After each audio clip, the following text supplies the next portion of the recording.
Tu es parent de jeunes enfants comme moi. Ça veut dire que tu maîtrises l'art de la négociation. Mais de toi à moi, là, on sait que on n'a pas tous les jours toute la patience qu'il faut pour négocier, hein.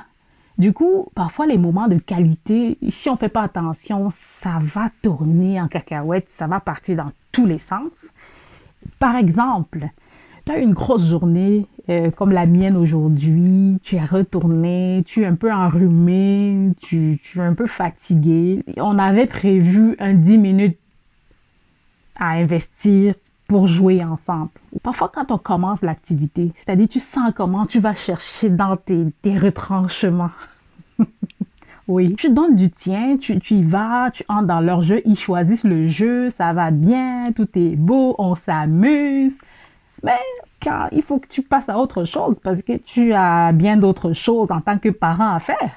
On n'oublie pas tes 15 bras. Puis là, ça commence à crier à l'injustice. On n'a même pas joué, ce n'était même pas long, maman, ça n'a même pas pris une minute. On ne joue jamais dans cette maison. Et là, c'est la frustration qui commence. Et pourtant, on était en train de profiter de l'instant. Alors, j'ai fait rentrer un outil dans ma maison pour me donner un peu de support. Les jours où je n'ai pas toute la patience qu'il faut pour commencer à expliquer. Mais non, tu sais, on a fait 10 minutes. Voilà, 10 minutes, c'est 60 secondes fois 1 fois 10. Écoute, les jours là, ça ne passe juste pas. Alors, l'outil que je te présente aujourd'hui, c'est un outil de gestion du temps. Voici mon allié. Ça, c'est une horloge de sable. C'est-à-dire que tu disposes d'un temps matériel dans ta main et il s'effrite entre tes doigts et toi-même tu vois que le temps est en train de s'effriter. Donc, c'est un contrat moral. C'est une copie du contrat. Parce que tu sais, parfois, nous les parents, c'est nous qui sommes juges et partis à la fois. Tu dis dans 10 minutes, ça va être le brossage des dents et tout le tralala du soir. Mais c'est toi le parent qui sait quand est-ce que le 10 minutes est arrivé. De toi à moi, des fois, on arrondit un peu, hein. On arrondit un peu le 10 minutes. Mais incognito. Ça, c'est une copie du contrat moral. C'est-à-dire, oui, on s'est engagé à jouer 15 minutes. Tu vas voir la personne qui chiale le plus va courir, aller chercher le sablier, mettons, de 20 minutes. Il dit, hey maman, attention, c'est parti, 3, 2, 1, est-ce que vous êtes prêts? Et là, le sable qui est ici s'effrite. Et tout le monde est témoin, puis tout le monde voit. Fait que généralement, quand c'est rendu une petite quantité qui reste, tu vas voir le gardien du temps va commencer à se dire, hey, regardez, bientôt ça achève, dans quelques petites minutes. Peut-être elle va dire, accélérons.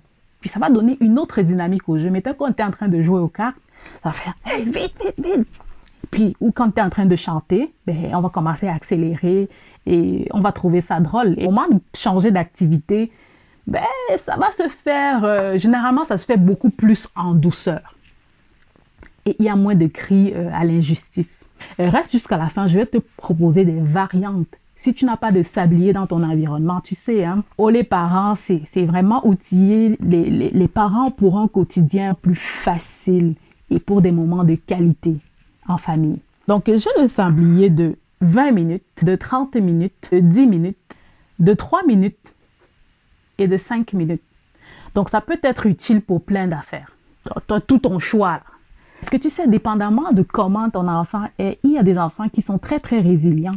Quand tu lui dis, c'est le moment de se lever, de partir, même sans avoir à viser, il peut avoir une petite frustration, mais rapidement, sa résilience fait qu'il revient, il se dit de toute façon, j'étais en train de jouer aux voitures, de retour de l'école, ben, je vais continuer à jouer à mes voitures. Mais il y a des enfants qui aiment ça savoir d'avance et c'est généralement l'option que je privilégie. Il y a des enfants qui vivent vraiment très très mal les transitions et puisqu'ils n'ont aucune notion du temps, je parle des plus jeunes, quand tu lui dis dans 10 minutes on fait telle affaire, ça ne veut rien dire pour lui en fait. Donc quand ça vient le moment de changer d'activité, et qu'il n'a aucun repère spatio-temporel. Pour lui, c'est comme si c'était comme un décret du roi. Là. Et parfois aussi, je sais que des enfants, parfois à besoins particuliers, qui ont besoin d'apprécier les choses, de voir, de toucher. ça peut être aussi un outil très important pour vous, pour négocier les transitions et qu'on est vraiment du gagnant-gagnant. Ça, c'était pour un enfant qui a de la peine à décrocher d'une activité où il prend vraiment du plaisir. Ça peut servir à patienter.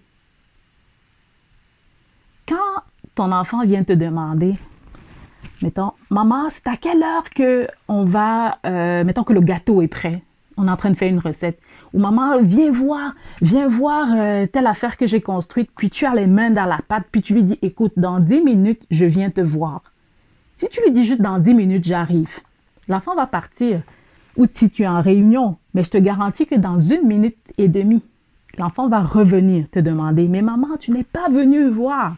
Pas par mauvaise foi, mais c'est juste que 10 minutes, ça ne veut rien dire pour lui. Alors quand je dis, mettons à ma fille, dans 10 minutes, je termine ma réunion, puis je viens te voir, c'est elle qui va chercher le 10 minutes. Elle dit, maman, dans 10 minutes, là. Je dis, oui, dans 10 minutes. Fait qu'elle elle prend le sablier de 10 minutes et ça lui permet d'apprécier. Elle voit le temps s'effriter, ça lui permet de patienter pendant que la recette cuit ou pendant que, je ne sais pas, pendant que tu termines ta réunion. Sinon, l'enfant s'impatiente et il a l'impression que tu le négliges juste en fait. Tu ne veux pas venir voir sa construction, mais c'est juste que 10 minutes, ça ne voulait rien dire pour lui. Donc, quand ce sera terminé, il va venir en courant. Maman, c'est 10 minutes, c'est terminé. Et là, bon, tu vas venir faire remplir ta part du contrat, quoi. Voilà. Le sablier est un repère visuel aussi quand on veut introduire une nouvelle habitude. Quand ma fille s'est intéressée à vouloir se brosser les dents toute seule, c'était assez spécial parce que les premières fois, tu entends l'eau s'ouvrir, tu entends un petit tchouk tchouk tchouk, un rinçage et merci, bonsoir, c'est terminé. Fait que là, vu que les dentistes disent que l'idéal, c'est brosser les dents genre pendant 2 minutes. Je lui mets le repère visuel de 3 minutes. Donc, je sais que le temps de commencer, fait qu'elle arrive, elle flippe sur le sablier de 3 minutes. Lui, il est généralement à la salle de bain. Puis, elle commence, elle prend sa brosse, elle rince, elle va chercher la pâte à dents, elle met dessus. C'est toute la séquence, le rinçage et tout. Puis, généralement, ça lui permet d'apprécier un peu où est-ce qu'elle est rendue dans le brossage. Et une fois que l'habitude est prise, on n'a plus besoin de ça. C'est aussi à ça que ça me sert. Le sablier aussi, ça peut être un élément motivateur, surtout pour des tâches moins agréables. Et ça, par exemple, moi, je m'en sers aussi parfois au travail. Oui, je m'en sers parfois. Mettons, tu sais, le truc qui t'attire moins dans tes tâches de la journée, là, des fois, je le prends. Je me dis, OK, ça, c'est quelque chose que j'aime moins. Je vais me prendre 20 minutes ou 30 minutes pour avancer ce projet-là. Vraiment concentré. Je ne réponds à aucune autre demande. Je me concentre dessus, je bloque, puis j'avance ça pendant 30 bonnes minutes avant de passer à autre chose. Je sais qu'au bout de 30 minutes, peut-être je vais me lever, puis je vais aller prendre peut-être un café ou je vais prendre quelque chose. Je vais faire quelque chose qui m'amuse en fait. Aussi à la maison, des fois on s'est dit, OK, on se fait un top chrono ramassage dans la maison ou top chrono rangement du sous-sol, la salle de jeu. On se met ça, c'est un défi. Allez, 3, 2, 1, c'est parti. Et on commence. On travaille en équipe. Oui, puis comment ça va? Ça va bien, excellent. On y va. On travaille en équipe pour atteindre un objectif commun. C'est du plaisir de compétir avec le sable, mais en même temps, ça me permet de ranger le sous-sol et les jeux. Ouais. Tu sais, ces matins-là où, au lieu de manger son petit déjeuner, il y a quelqu'un qui fait tout sauf manger. La cloche va sonner dans 15 minutes pour le début des cours et toi, tu as une réunion dans 40 minutes alors que tu vis à 20 minutes du boulot. Fait que on commence à être serré là. Puis la personne est en train de ne pas manger, de tout faire, sauf manger son petit déjeuner. Généralement, ça commence doucement. Écoute chérie, vas-y, mange ton petit déjeuner. Vas-y. Ça commence en négociation. Puis à un moment donné, c'est comme, wow, dans 5 minutes, il faut que tu aies terminé pour que tu aies le temps de jouer 5 minutes avec ton frère ou avec ta sœur pour qu'on puisse s'apprêter et partir. Que je lui montre le bac de sablier. L'enfant prend le sablier correspondant, j'ai dit dans 5 minutes, puis flippe le sablier. Fait que ça rejoint maintenant ce que je t'ai parlé tantôt, c'est-à-dire le défi pour des choses, des tâches moins attrayantes. Fait que tu vas voir, la personne va manger, mais son objectif va être aussi de terminer plus vite que le sablier. Fait que généralement, ça fonctionne. Fait que je commence en négoce, mais on peut pas négocier toute la vie, là. Et puis, on a un timing. Fait que quand ça passe au sablier, on sait qu'après ça, ça t'appartient, c'est ton choix. Si tu as décidé de continuer à niaiser, ben, c'est sûr qu'il y aura une conséquence qui va suivre. Puis c'est ça. Avant de sortir la grosse conséquence, genre, tu seras privé de télé pendant 4 ans, ordre du roi, ben, je commence par donner un avertissement. Alors, comme je te disais, si tu n'as pas de sablier, rappelle-toi, dans 10 minutes, ça ne veut pas dire grand-chose pour l'enfant. Fait que ce que tu peux faire, tu peux donner un repère visuel. Tu mets l'horloge à la hauteur de l'enfant. Mettons qu'il est 18h00, puis vous allez faire quelque chose à 18h15. Tu lui dis, quand la grande aiguille sera sur 9, tu lui mets un repère visuel. Là, on va faire autre chose. Ça l'aide. C'est quelque chose de matériel. Ça lui permet de voir. Ou tu peux prendre une horloge numérique. Je ne suis pas sûre que tu vois ça comme il faut. Tu peux camoufler la partie des heures, comme ça. Et là, il est 19. Un 9, tu lui dis quand ce sera 2 et 9, là, on va faire telle affaire. Ça lui donne un repère visuel, ça lui donne un repère dans le temps. L'avantage du sablier, c'est que c'est un temps matériel. Ce n'est pas... Ça lui permet de comprendre que le temps n'est pas élastique. On dispose d'une quantité de temps pour faire des choses dont on a besoin. Et c'est même une très bonne école également. Ça lui donne un bon rapport à la gestion de temps.